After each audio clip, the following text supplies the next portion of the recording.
and welcome back to the New Creation channel. My name is Peter, and thanks so much for joining us today for this discussion.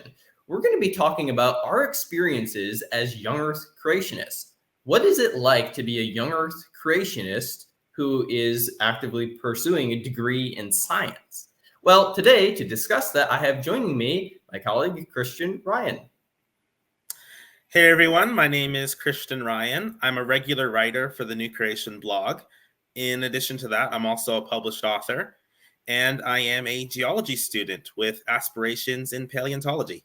So first of all, Christian, did you grow up as a creationist or did you become one later? Tell us a little bit about your experience kind of as a very young creationist and what sorts of materials got you hooked on creationism or what sort of ministries you were influenced by. Yeah, I think I wasn't really introduced to young Earth creationism until I was probably like 8 or 9. I'm pretty sure it was probably closer to 9 years old. It was for my 9th birthday. I got a number of Answers in Genesis products, a couple of DVDs, and this book right here, Dinosaurs of Eden by Ken Ham. And this book really got me hooked. Before that, I did believe in six-day creation, and I did believe in Noah's flood, obviously. But I didn't really get the sense of a conflict with the conventional perspective. I guess I was just too young for it to really dawn on me. Like, hey, these two models don't really fit. But yeah, it was really this book that kind of set me on the path that I'm currently on. Yeah, so my experience, I also grew up as a young Earth creationist. And as you said, I always believed in that. I wasn't always specifically interested in that specific doctrine, though. I guess it was later, kind of when I was reading books from my dad's study. My dad is a pastor, so he had a study with tons of different books. So I would sometimes go and find different books that looked interesting and read them. And somehow I ended up reading some creationist books that he had. And some of them were pretty sketch.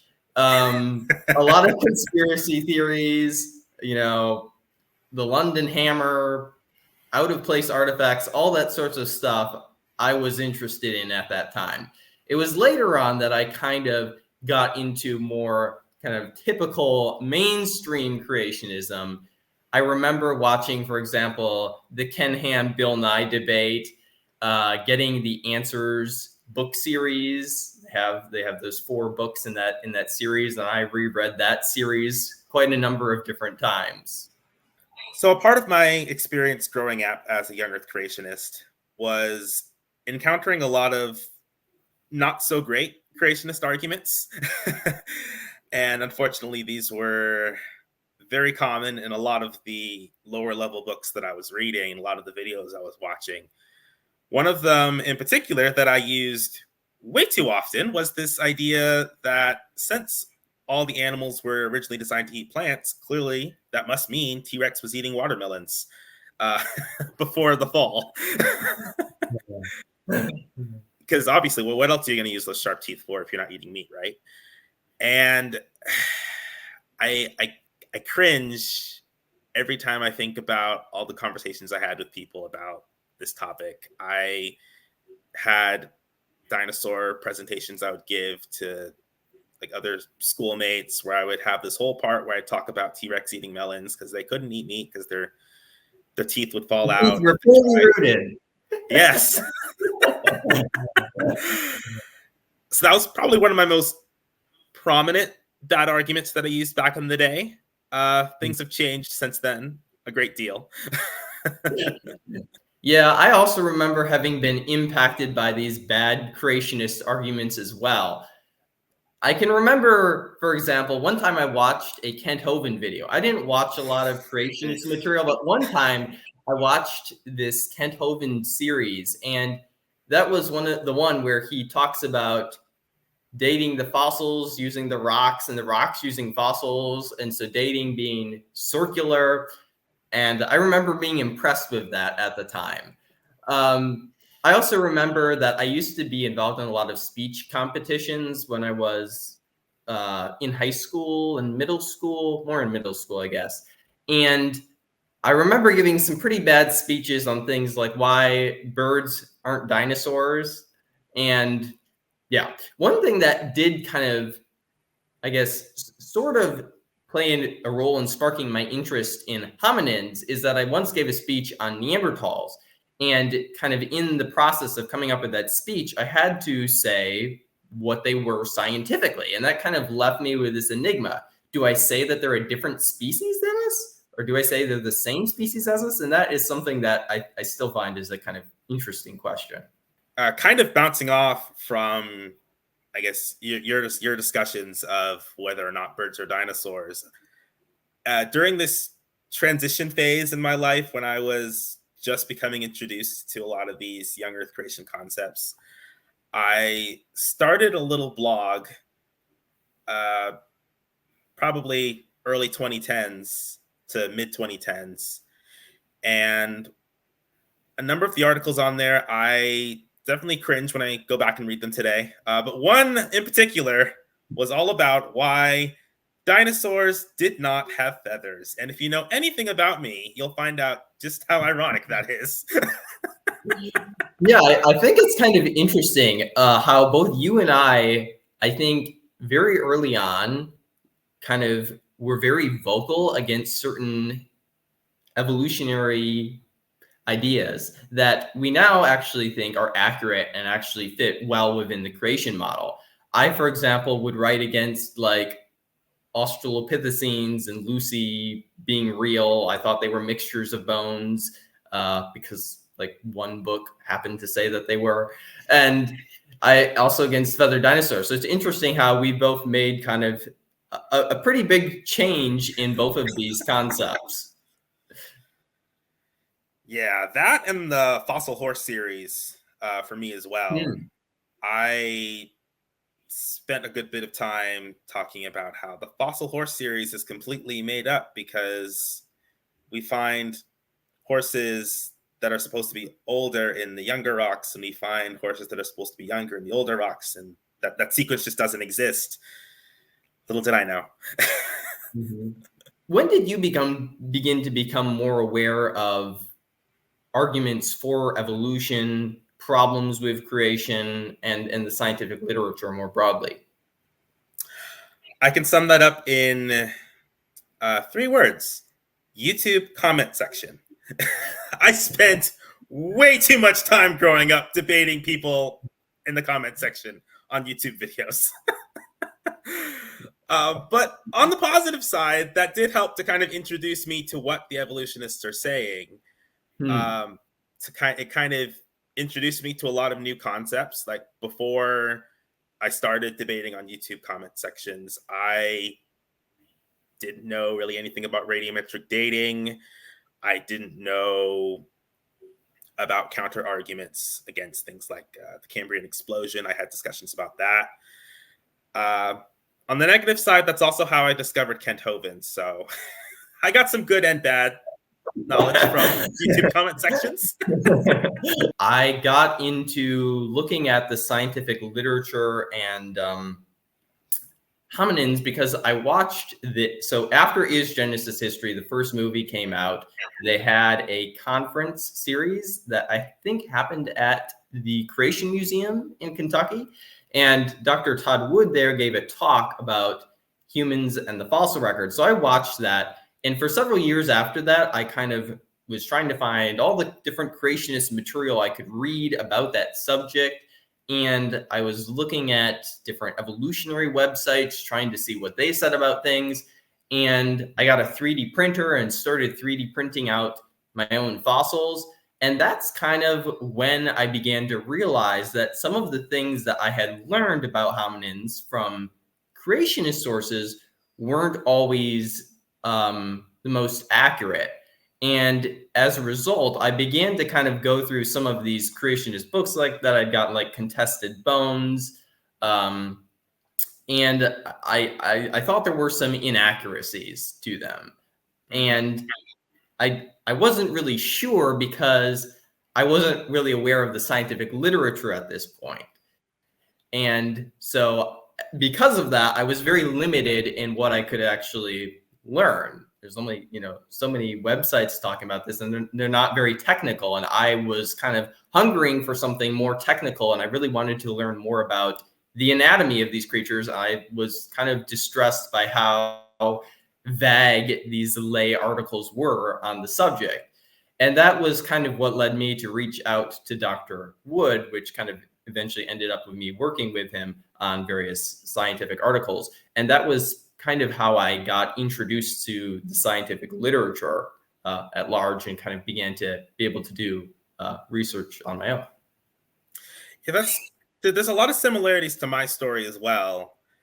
I got my first introduction to the more scholarly side of young Earth creationism around the time Is Genesis History came out, and uh, after the film came out, I started looking up some of the scientists who were in it, and I recognized some of their names because some of them had published articles that I'd read in Answers magazine, for example, like Marcus Ross, Kurt Wise. Mm-hmm. And then I stumbled upon Todd Wood's blog, and I discovered an article where he was saying that dinosaurs had feathers. And at the time, I was like, oh, well, this guy clearly doesn't know what he's talking about. Obviously, he just hasn't learned about all the evidence against feathered dinosaurs. And then reading that same blog article, I saw him refer to Marcus Ross. And I was familiar with Marcus Ross at the time. So I was like, oh, he believes in feathered dinosaurs? Okay. And Todd Wood provided like a link in that article to a little series of Facebook posts that are kind of like making a positive case for feathered dinosaurs. And I hadn't really discovered anything like that before, because I just automatically assumed that, hey, all young Earth creationists unanimously agreed dinosaurs didn't have feathers, so why should I question it? But this series of Facebook posts kind of got me to rethink that, and I started doing my own research, and I was trying to, I guess, decide for myself what I thought was correct, and that also kind of led me to start reading some of the more journals, some of the papers in the secular journals that are kind of responding to these claims that dinosaurs didn't have feathers, and that things like Sinosauropteryx had collagen fibers, things like that. Right. And this was around the time that I discovered there are full peer review technical papers written in creationist journals as well about like baraminology and created kinds and how the rock layers form and all that. So all of that kind of spawned because of my interest in Is Genesis History. I think you brought up an interesting point there, which is that there seemed to be this ideological conformity, and you weren't aware of kind of opinions outside the mainstream. And I think, yeah, that's very much something that I resonate with as well. It really seemed like there weren't that many different opinions, and it really seemed like we had all the answers. I feel like that's, to me, at the time, it really seemed like we had the answers to all the questions. There wasn't that much more to discover and explore. And I remember talking with Dr. Wood on the phone one of the first times that we discussed things. And I asked him a question. I don't remember what it was. And he said, I don't know. And at first, I think I was kind of annoyed by that. Like, come on, don't you at least have an opinion? But the more that I've grown, I've kind of grown to appreciate Dr. Wood and other creation scientists' ability to say that we don't yet know, we don't yet have answers to questions, that there are varying viewpoints, and there's so much to explore and discover yet. Yeah, and this kind of goes back to those YouTube debates that I used to have. I always felt an urge that, like, okay, I need to have an answer to every question. Otherwise, the Bible's not true or something like that. But getting experience from these other creation scientists and kind of discovering it's okay if we don't know something. That's kind of how science works. That was very freeing to me personally. I didn't have to have the answer to everything. It's okay. Yeah. It's all part of that same path of discovery that we're all on. And I think Todd Wood says it best.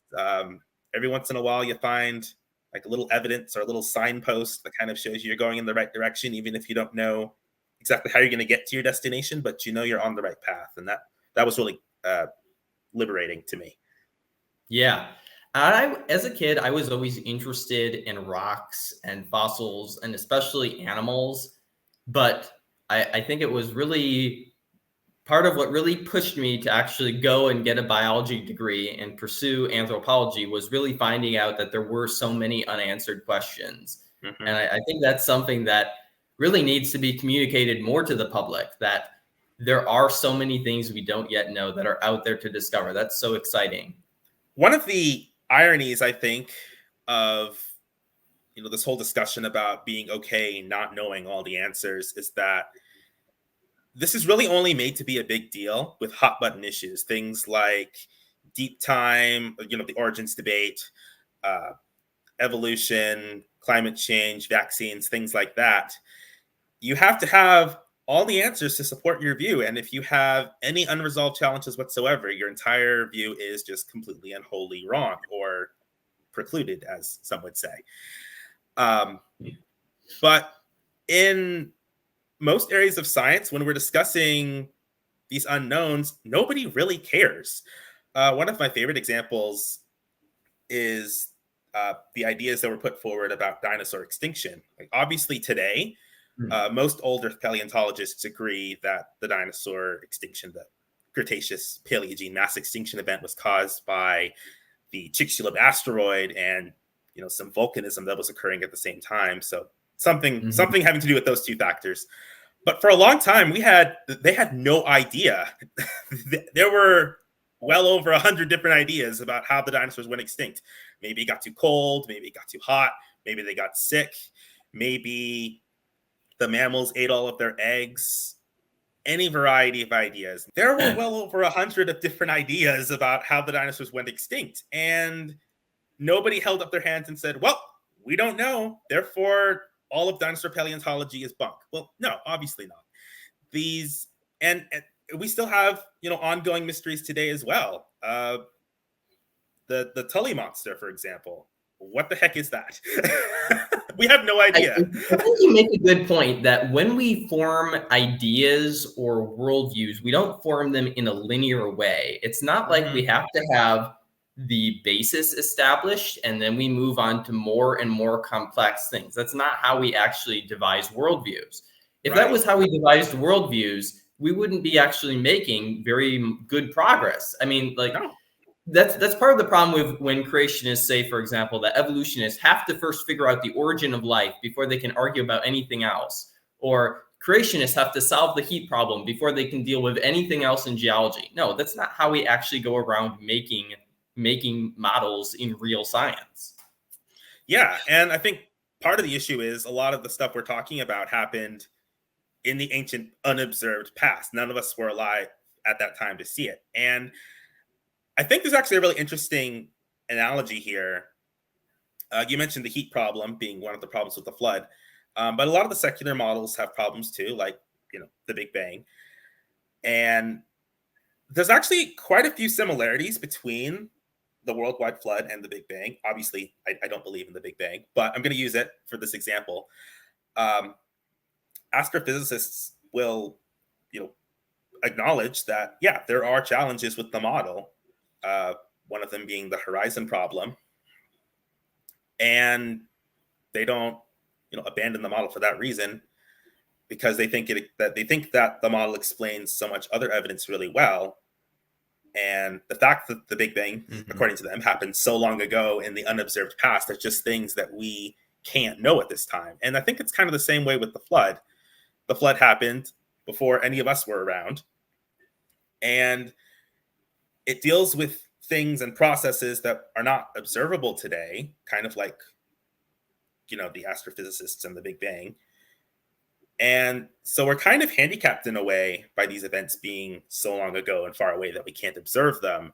And as such, those problems don't preclude the model, Rather, the problems serve as the trigger to keep the research Indicators that our going. model is wrong.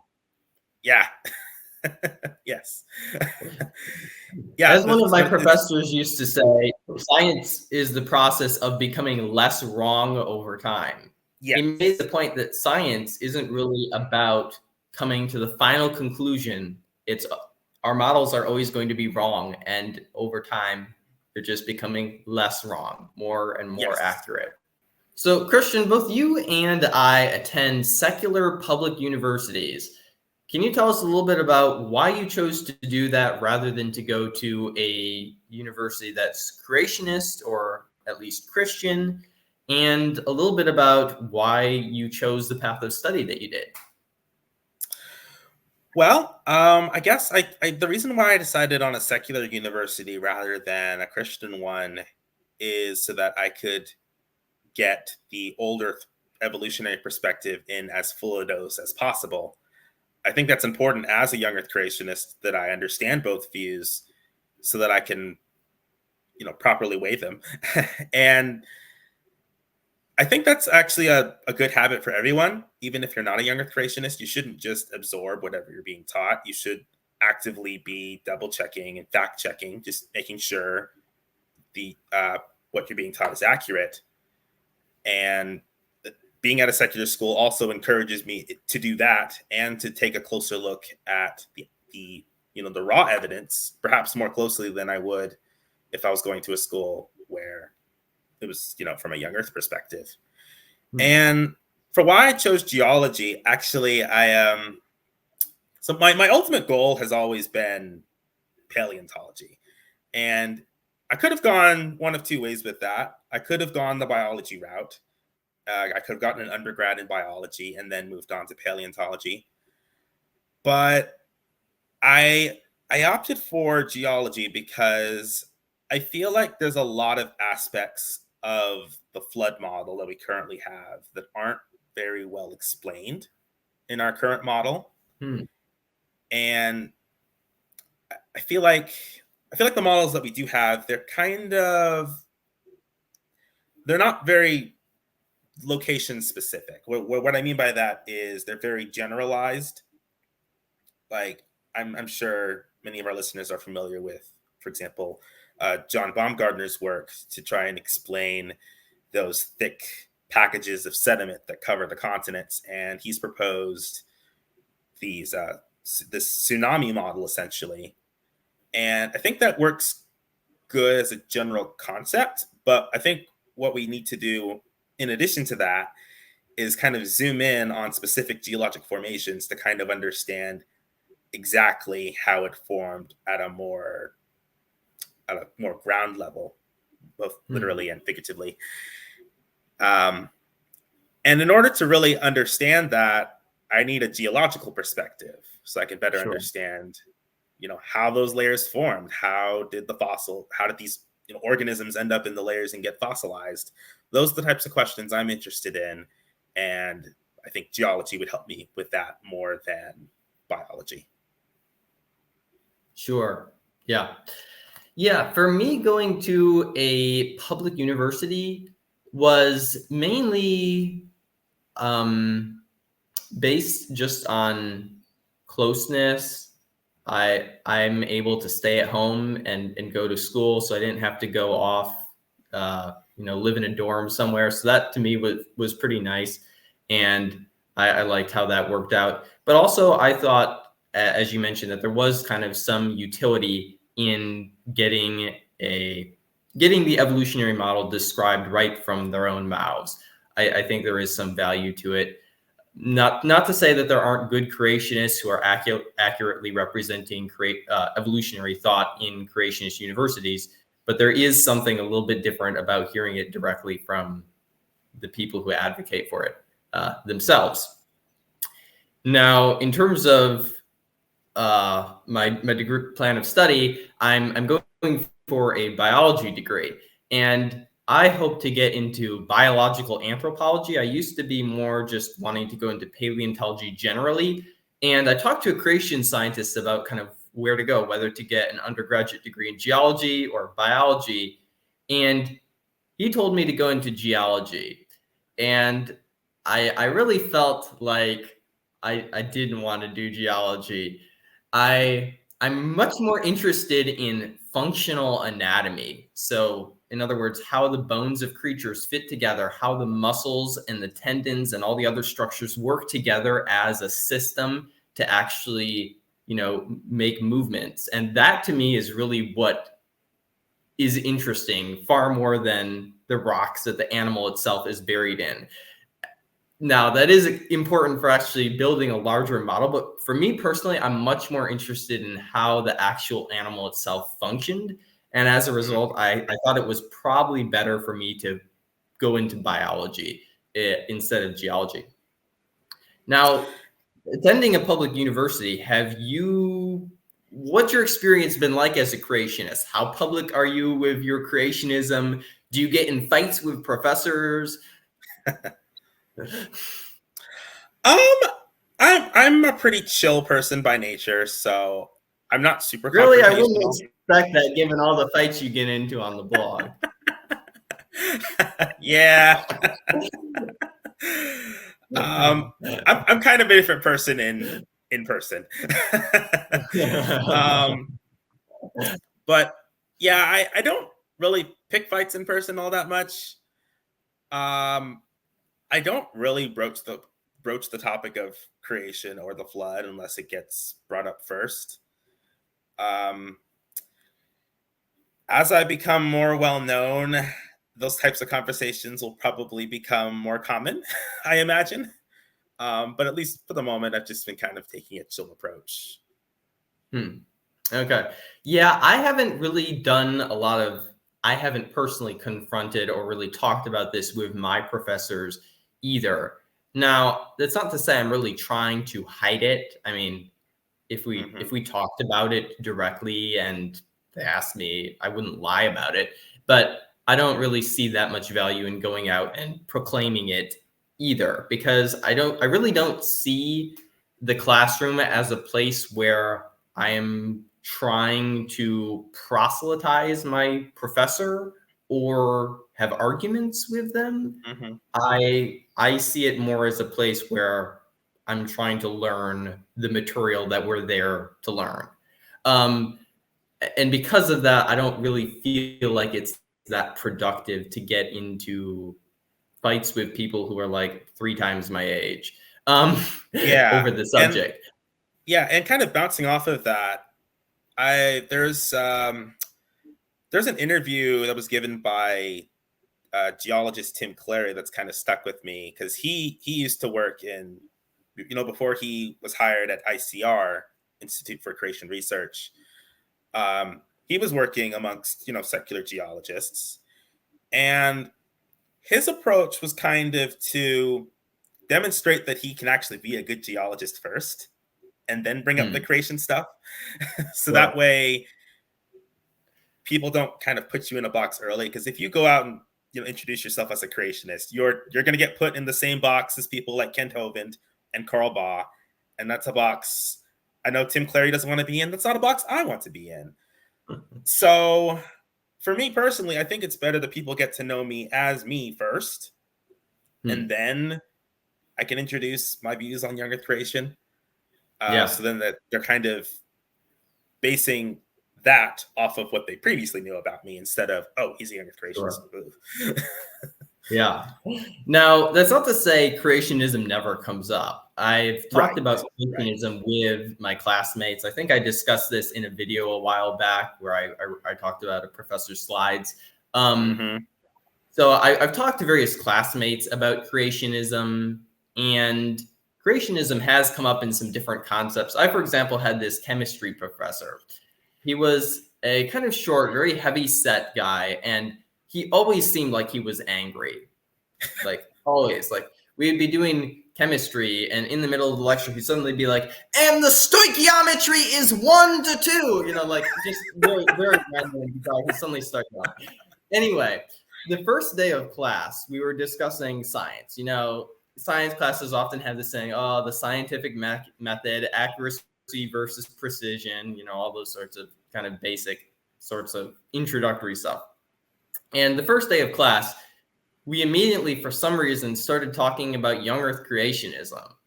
And he was talking about how we need to change our minds as scientists. And he, of course, went to the example of the Ken Ham versus Bill Nye debate, in which, after the debate had concluded, the moderator was kind of asking questions to both of them, and he asked them what would change their mind. And Ken Ham said that nothing would change his mind. And so he was kind of berating Ken Ham, calling him ignorant and all this other sorts of stuff. And so that was a kind of interesting experience to see just how immediately, like my first week of class, so here was somebody who was very, very viciously kind of anti-creationist. Have you had any experiences like that? Okay, so my first day of class, first semester of college I ever took, it was like an environmental geoscience class. And so we were just kind of, it was an introduction to, the rest of the course for that semester. Mm-hmm. And the professor was asking us how we thought geology was relevant in our day-to-day lives. And, most of us gave normal answers like, oh, it helps us to find resources like oil and gold and silver, and it helps us find fossils. This one guy at the back of the room said, geology is useful because it helps us know how old the Earth is, which is very important because we have lots of young Earth creationists nowadays.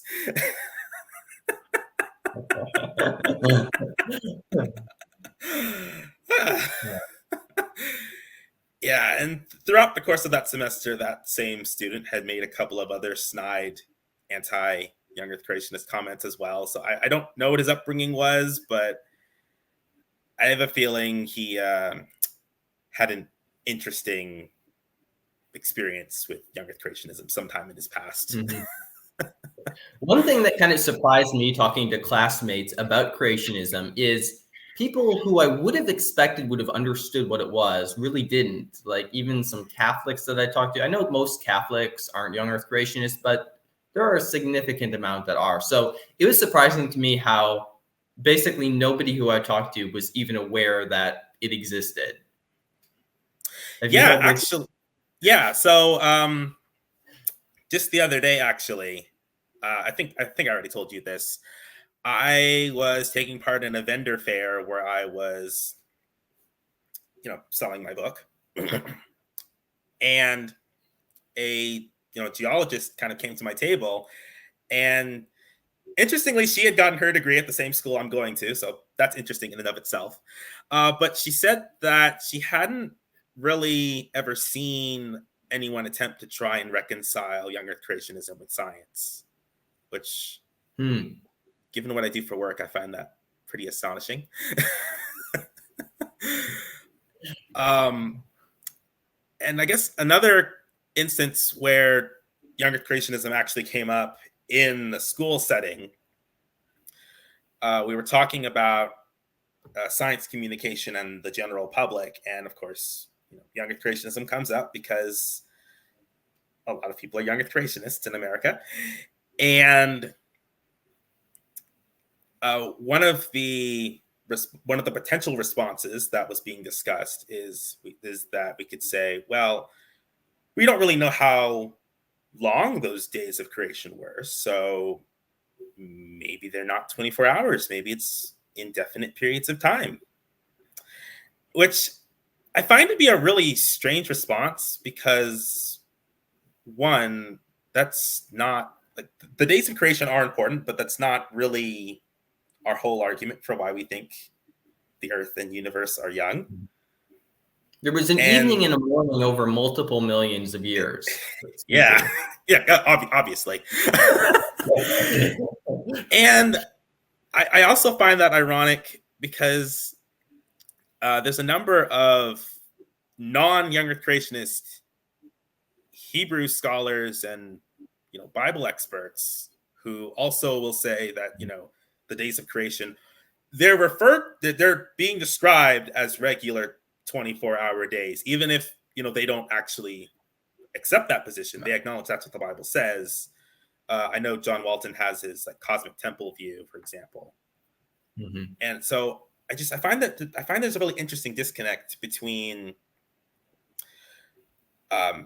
people's perception of what the Bible actually allows and what young Earth creationist arguments are versus the more academic side of things. Yeah. I've also taken a class at my school on human evolution, and you might think that we actually got really into creation versus evolution there, but that actually was just not the case at all. There was maybe like one class period that we talked about the transition between Homo and Australopithecus, which is what I would really kind of describe as the actual transition that I would disagree with. And yeah, we didn't really like get into it that much. Personally, I actually found the class fascinating. I like every time when we talked about the fossil, I would bring my own casts in because the instructor didn't have like that many casts. So it was like a little bit like show and tell for me, bringing all my fossils in. It was a fun. Nice. But yeah, I haven't had a ton of experiences where the professors were really that anti-creationist. Evolutionary thought gets brought up a bit, but it gives me a chance to kind of think about how would I respond, and kind of incentivizes me to do some of my own research. So can you tell us a little bit about how exactly you kind of became more professionally involved in creationism and started working with the blog? Sure. So back in the probably mid 2010s, late 2010s, I started a little Instagram account called Biblical Paleontology Database, where I would discuss various Earth history, paleontology topics from a young Earth perspective.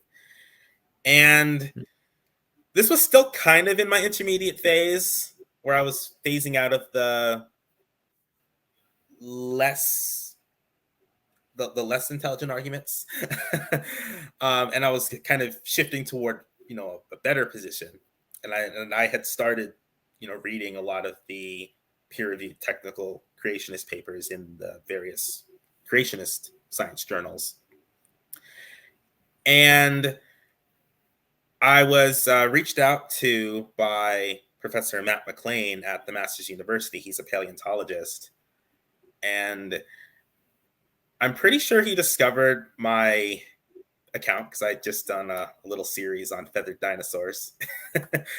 This time I was advocating for feathered dinosaurs because I had actually. Really? Okay. Yes, yeah. At this point, I had actually. This was after that 2018 paper was published in the International Conference on Creationism about feathered dinosaurs that Matt McLean had published. So I guess I'm guessing he probably saw that, and so that's kind of how we got connected, and we started talking, and eventually he got me connected with my current boss, Thomas Purifoy, at Compass Cinema, and he had mentioned that he was looking at starting a blog that took creationist research and then repackaged it for a lay audience, and that's kind of what became the New Creation blog. Okay.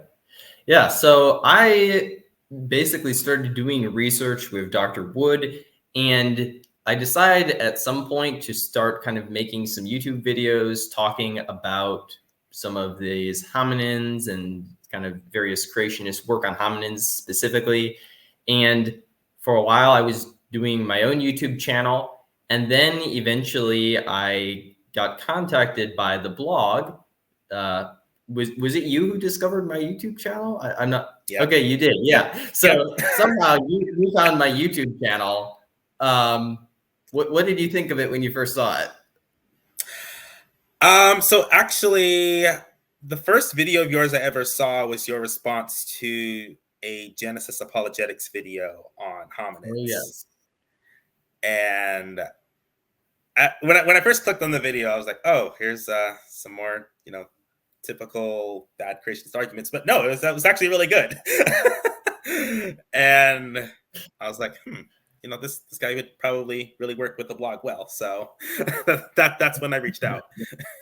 Yeah, so then I started writing for the blog, and later on I started producing the podcast for the blog.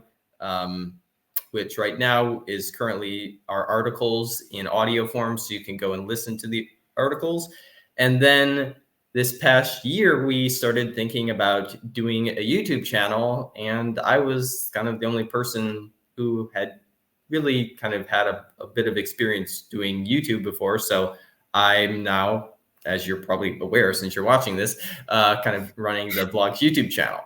Now, some people might view us as conspiracy theorists. We have this belief that we've held for a very long time that the Bible is correct and true. And now we're just going out into the world trying to find proof for something that we already kind of have established and won't change our minds about. How do you kind of reconcile that with your own personal desire to be honest and have integrity? How are you a conspiracy theorist? Well, no, I'm not. Let's see. I think it's important to understand the data to the best of our ability. Whether that data comes from the pages of scripture, so it would be like a historical source, or from any of the various science fields. But also, I think it's also important for us to remember that all of us have a starting point that we're interpreting the data from. We're not just looking at the data and then absorbing what can be the only interpretation of that data. Mhm. All data that gets interpreted is put through a paradigm lens, and which influences how we interpret that data. And I think that resolves a lot of the alleged conflicts between young earth creationism and science. But as you mentioned, there still are areas that I don't really know how to explain. And I think that's just kind of part of the scientific process. It's these unresolved problems that many of which become, new research ventures, which we undertake. And when we get an answer, a lot of times that brings up 3 or 4 more questions. So it's going to be a continual thing. We shouldn't ever try to get to the point where we know everything, because that's not ever going to be a reality. We're finite Mhm. beings. We can't know everything about the universe at every particular time. We're limited in our capacity and our capability to know things. So I think it's okay I think it's a good thing to be okay with not knowing everything, and leaving room to change your position if the scriptural or scientific data warrants it, but also carefully examining said data to make sure we're interpreting it to the best of our ability. So both you and I want to attend graduate school in the future. What do you specifically want to focus on in your graduate studies?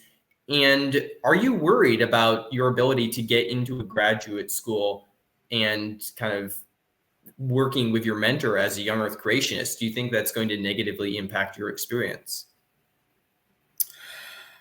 I think this kind of goes back to having people know who I am first before I introduce them to my views on young earth creation. Um, Mm-hmm.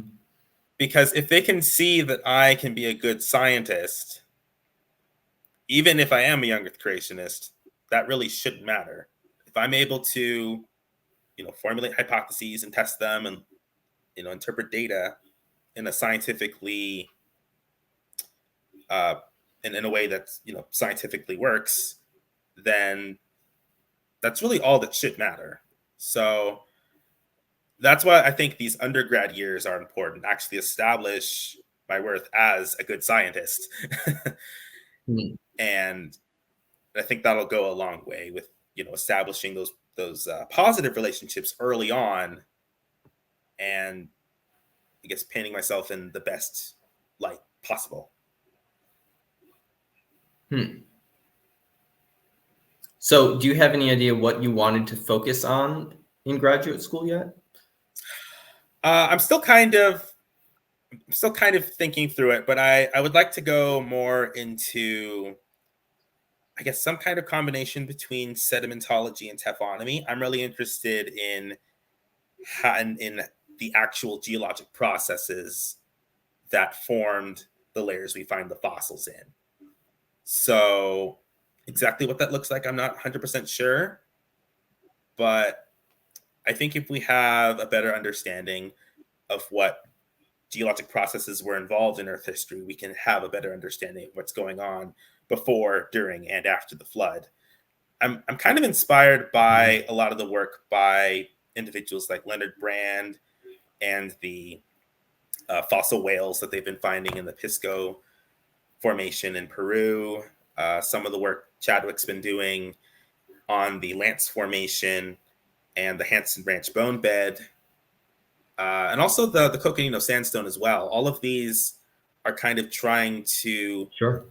take a second look at the sediments the fossils are found in to get to look for clues that old Earth scientists have missed, because they're approaching it from an old Earth perspective, so they just weren't Sure. looking for certain evidence. And I think understanding it from this perspective would be beneficial not only to the flood model itself, but also science as a whole, because I think all of science can Mhm. benefit from a reanalysis of fossil sites like these. I'm a little bit worried about graduate school, mainly because I've heard some bad experiences that other creation scientists have had in graduate school. Um, Specifically, I've talked to Marcus Ross about this. Dr. Ross, you might have heard a little bit. He had some bad experiences in graduate school, I know, and because of stories like that, it makes me a little nervous that I'm on YouTube, kind of proclaiming that I'm a creationist, and I hope that doesn't impact my ability to kind of get into graduate school and work with my mentor.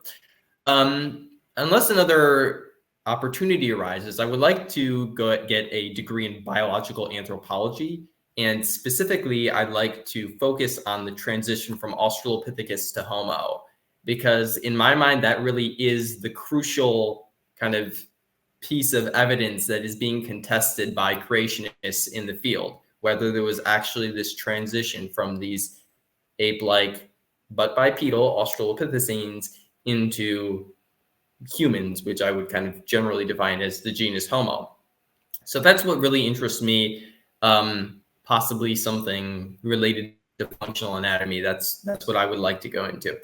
So, what is your perspective on the kind of current modern state of creationism as an idea? Not kind of so much the validity of the specific arguments it makes, but more kind of it as a community. Is this a kind of very old, kind of dying community, or do you see this as something that is kind of being continued on to the next generation? Will there be another generation of creation scientists? Well, I find it encouraging that there are so many young Earth creationists that are my age who are going into the sciences. Um, Even looking back a few years ago, I mean, I wasn't super involved in the academic side of things, but I noticed most of the creation scientists that I was familiar with were, on the older end of the spectrum. But I think back to ICC, the International Conference on Creationism that we had last year. There were a lot of young people, a lot of people my age and younger, who are, aiming for a degree in some scientific field. And so I think that's a good sign that, there is a generation coming up of young Earth scientists, and I think the work will continue. Okay, good. Yeah, I find that it's always very helpful to go to these conferences, these meetings of creationists like the ICC, as you mentioned. I think they're always very encouraging to me. Sometimes when you're on the internet, and you're just constantly exposed to bad creationist ideas, it can kind of be depressing about the future. Like, oh my, these people are still arguing about the Paluxy tracks or Ica stones or whatever. But when you actually get to go to a creation scientist and interact with good scientists who are doing work, and as you mentioned, lots of young people as well, I always find it very encouraging to me. And I think there is a future to creation scientists. Now, you might be a young person who's interested in becoming a creation scientist. What sorts of materials, Christian, would you recommend that they look into? What sorts of people should they talk to? How do they get involved? Well, I think one of the most important things to do is to become knowledgeable on both models. So not just the young Earth model, but the old Earth model as well. We've mentioned numerous times today about all of the bad young Earth creationist arguments that are out there and a lot of the bad faith actors among the young Earth creation community. Uh, we need less of that. What we need are people who are actually informed on scientific models within the various fields of study. So definitely do your research. Check out any of the number of technical creationist publications that are out there. Take a look in the secular journals.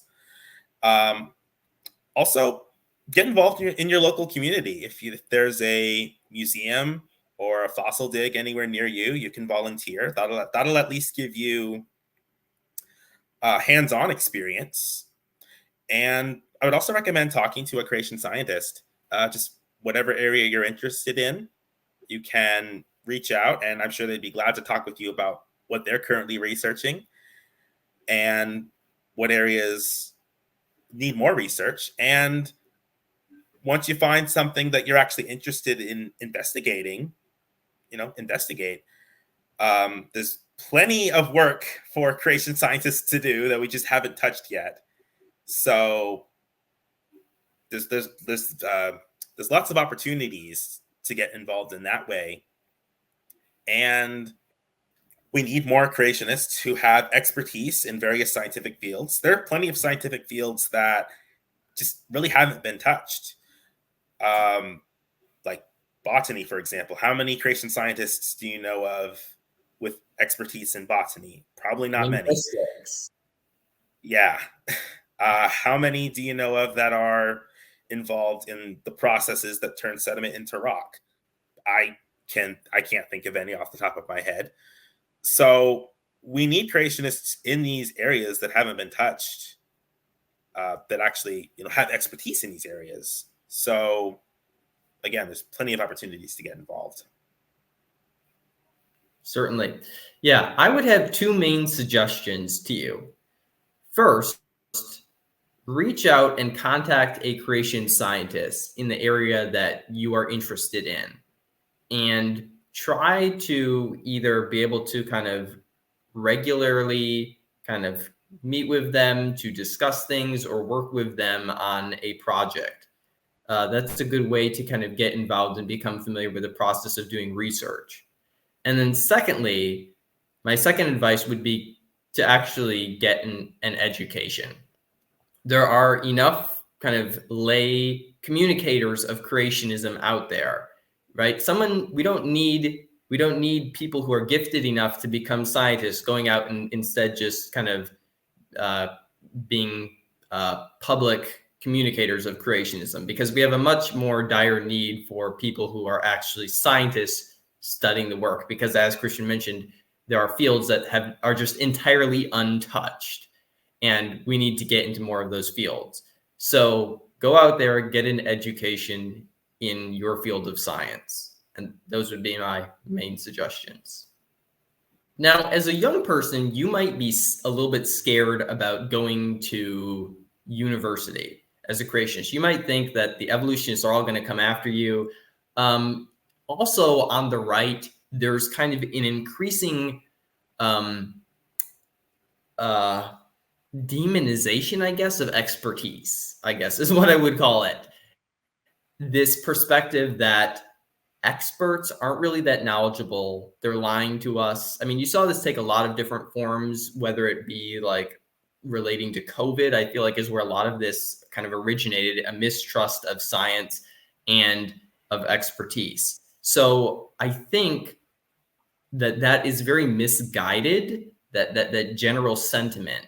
I think that higher education is actually a very important thing. And it's very important if we're actually going to make any progress in advancing the creation model.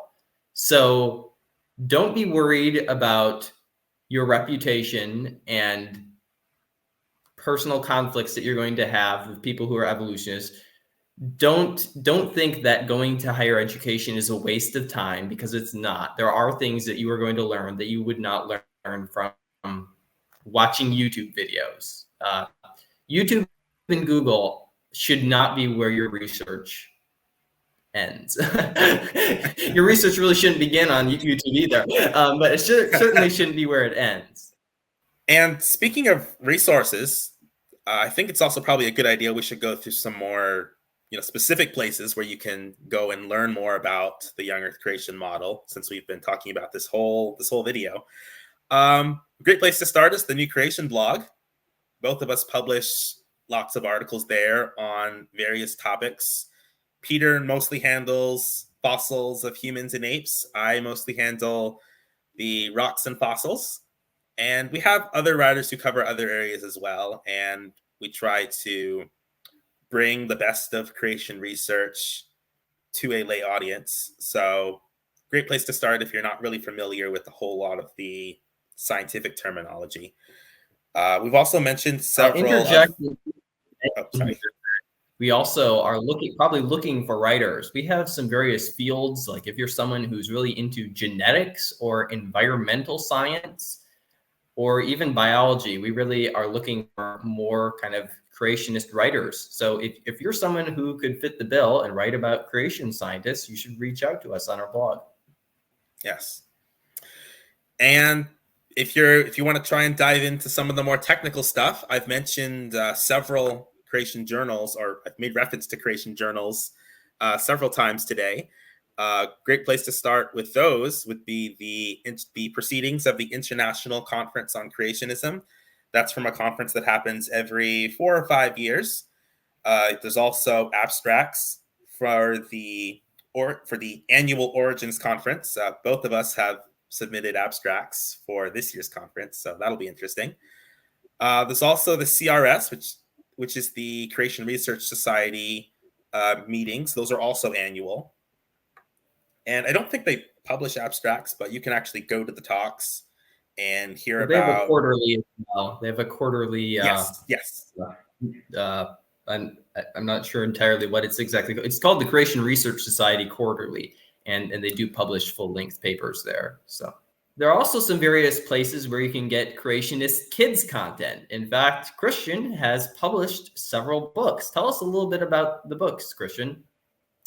Yeah, so I just started a series called Cozy and the Chrononauts. It's an educational fiction series where a group of kids from different time periods travel back in time to solve scientific mysteries from a biblical perspective.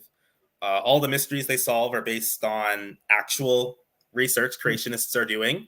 And I don't shy away from some of the harder questions that creation scientists are dealing with. So it's a very different type of series from what you'll typically see in creationist literature. Fascinating. So you have to check that out for your kids. And you can find that on Amazon, correct? Yes, it's on Amazon. Thank you so much for joining us today. I hope you found this discussion entertaining or informative to kind of give you a little insight into what it is like to be a young Earth creationist. Thanks so much for joining me, Christian. Thanks for having me.